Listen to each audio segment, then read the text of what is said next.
Allah ajarkan satu kalimat yang kalau disebutkan semua yang kita butuhkan dikasih.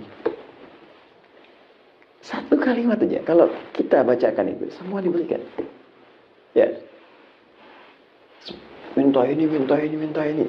Aku ajarkan satu kalimat kata Allah. Anda bacakan itu, semua yang dibutuhkan diberikan seketika. Apa itu?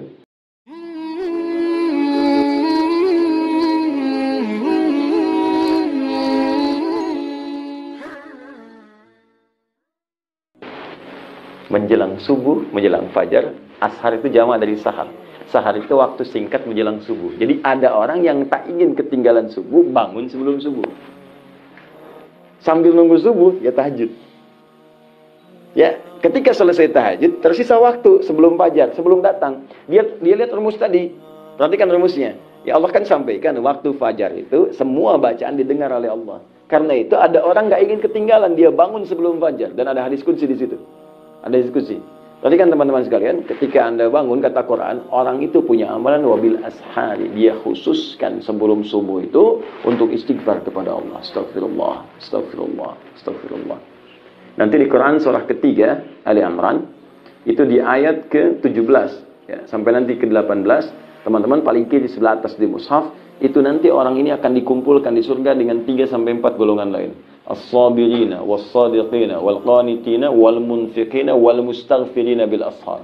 Ada orang yang masuk surga spesial, as-sabirina orang sabar.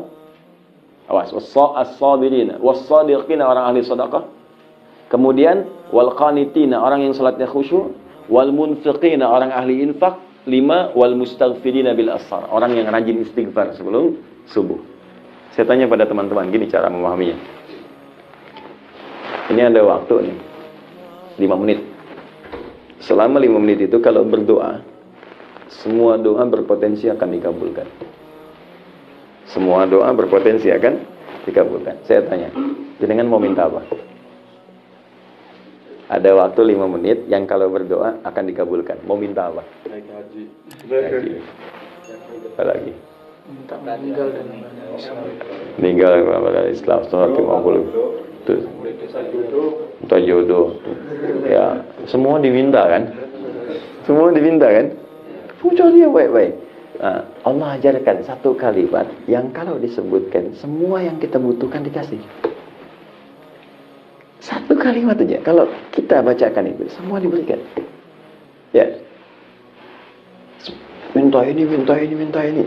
Aku ajarkan satu kalimat kata Allah. Anda bacakan itu, semua yang dibutuhkan diberikan seketika.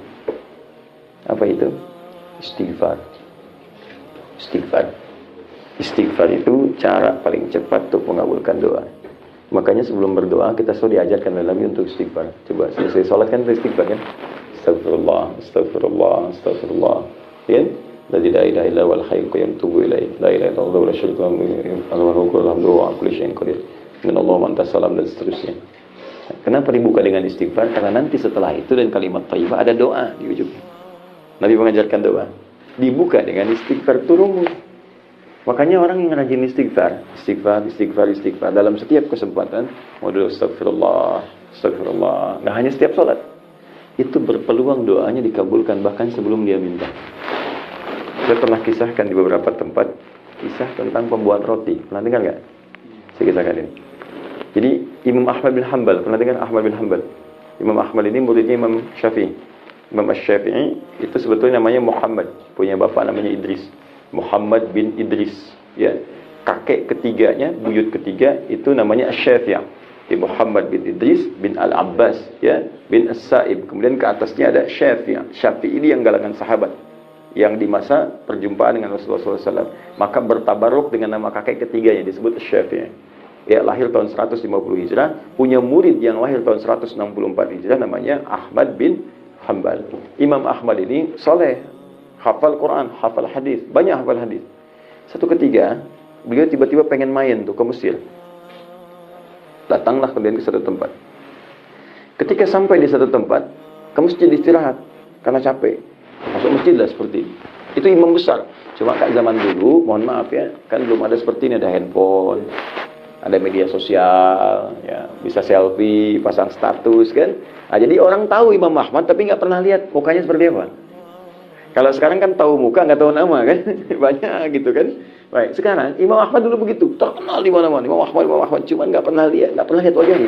Tiba-tiba datang ke masjid, tiduran, istirahat, diusir oleh marbot masjid. Saya besar, ulama besar diusir oleh marbot masjid. Jangan tiduran di sini, keluar katanya. Oh, Imam Ahmad tahu fikih, tapi nggak bilang saya Ahmad, tidak. Dia hanya katakan saya mau istirahat, jalan. Barah itu lebih kasar. Jadi kalau sudah barah itu kasar namanya. Kemudian keluar beliau, tiduran di luar. Dikejar juga, suruh keluar. Roh, kata roh. Roh itu lebih kasar lagi. Lebih paling kasar. Roh, dari kata roh. Keluar dengan roh-rohnya sekalian. Jangan sampai engkau keluar, rohnya masih di sini. Keluar sekalian dengan rohnya. Dia Imam Ahmad pergi. Begitu pergi jalan, kemudian di pertengahan dipanggil oleh tukang roti. Lihat kayaknya lelah gitu. Kata beliau, Syekh, ta'alu istirahat. Datang sini, istirahat. Tukang roti pun nggak tahu kalau itu Imam Ahmad. Maka ketika duduk istirahat, si tukang roti ini meneruskan bikin adonan ini. Setiap dia menyentuh adonan, dia ucapkan istighfar. Astagfirullah. Alhamdulillah. Imam Ahmad tahu fadilah istighfar, tapi ingin menguji orang ini. Dikatakan oleh Imam Ahmad, tadi kan kalimatnya, ma faidatu istighfarika. Apa manfaat istighfar? Dikit-dikit istighfar. Perhatikan kata tukang roti ini. Wallahi, demi Allah, tidak pernah saya mengerjakan sesuatu dengan istighfar ini kecuali seluruh yang saya minta kepada Allah selalu dikabulkan. Cuma ada satu yang belum terkabul sampai sekarang. Apa itu kata Imam Ahmad? Wallahi, saya mohon kepada Allah sebelum saya wafat atau sebelum orangnya wafat, saya ingin berjumpa dengan Imam Ahmad bin Hanbal langsung di hadapan saya. Saya wafat duluan atau Imam Ahmad wafat duluan. Sebelum kami wafat, salah satunya saya mohon pada Allah berjumpa dengan Imam Ahmad di hadapan saya. Kata Imam Ahmad, Allahu Akbar, karena istighfar kamu ini saya tiba-tiba pengen ke sini. Karena istighfar kamu ini tiba-tiba saya masuk masjid, dikeluarin dari masjid. Padahal itu rumah Allah, dikeluarin dari situ. Karena istighfar kamu saya di emperan disuruh pergi sama roronya. Sampai berjumpa dengan kau karena istighfar.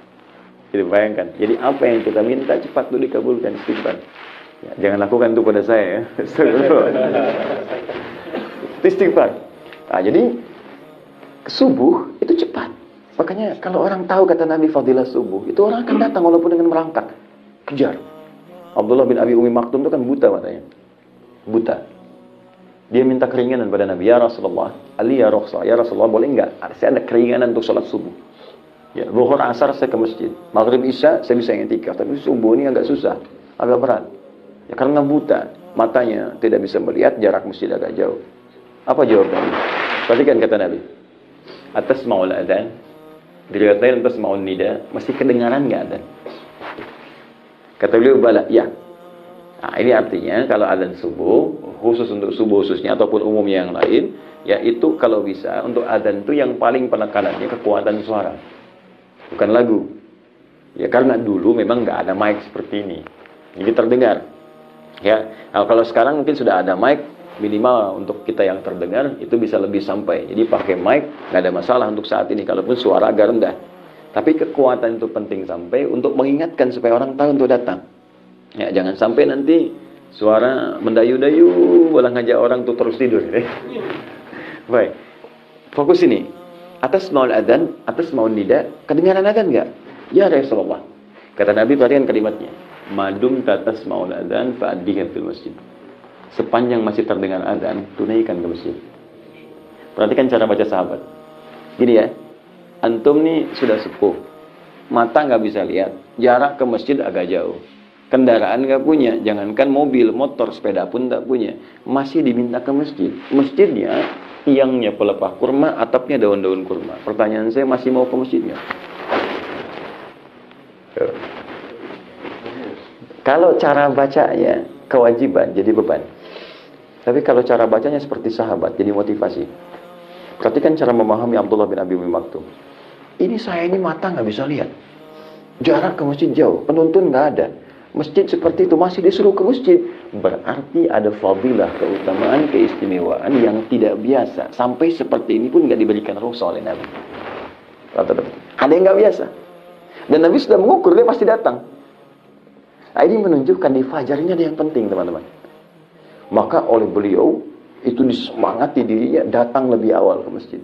Kalau sekarang jam 6 misalnya berangkat dari jam 3 datang. Bahkan sejak peristiwa itu yang biasa kita kenal adzan siapa namanya? Bilal. Sejak peristiwa itu adzannya kemudian menjadi milik Abdullah bin Abi Ummi Maktum. Bahkan khusus nanti saat masa Ramadan jadi 2 kali adzan. Jadi menjelang fajar kemudian ada adzan Abdullah bin Abi Ummi Maktum. Setelah itu Abdullah bin Mas'ud ngaji ya kurang lebih 50 ayat ya 15 menit sebelum masuk ke subuh. Setelah itu kemudian baru Bilal adzan untuk menunjukkan subuh tiba. Sampai sekarang peristiwa itu terabadikan di Madinah adzannya 2 kali untuk subuh. Jadi kalau teman-teman kesempatan umrah atau haji di Madinah 2 kali adzannya. Termasuk di Mekah. Ya, adzan pertama itu untuk menginformasikan siap-siap mau subuh. Ya, yang kedua itu adzan subuhnya. Nah, jadi jangan cepat-cepat katakan 2 kali bid'ah adzan belum tentu. Cek dulu, itu Madinah 2 kali. Mekah 2 kali, gitu kan? Nah, jadi kita cek dulu dalilnya apa, keterangannya apa. Itu gambarannya. Jadi saya ingin katakan saking pentingnya sholat subuh, bahkan orang datang sebelum subuh. Yang maka seperti ini biasakan, alhamdulillah. Apalagi sudah ada masjid datang, siapkan diri kita ya. Untuk subuh minta doa.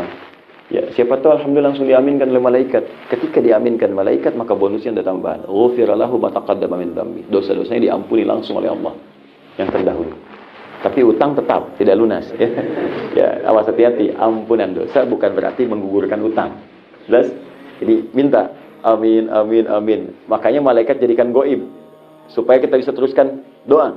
Wah, kalau tampak nggak jadi berdoa. Ya Allah ampuni dosaku. Amin. Ini siapa? Malaikat maut. Jelas ya?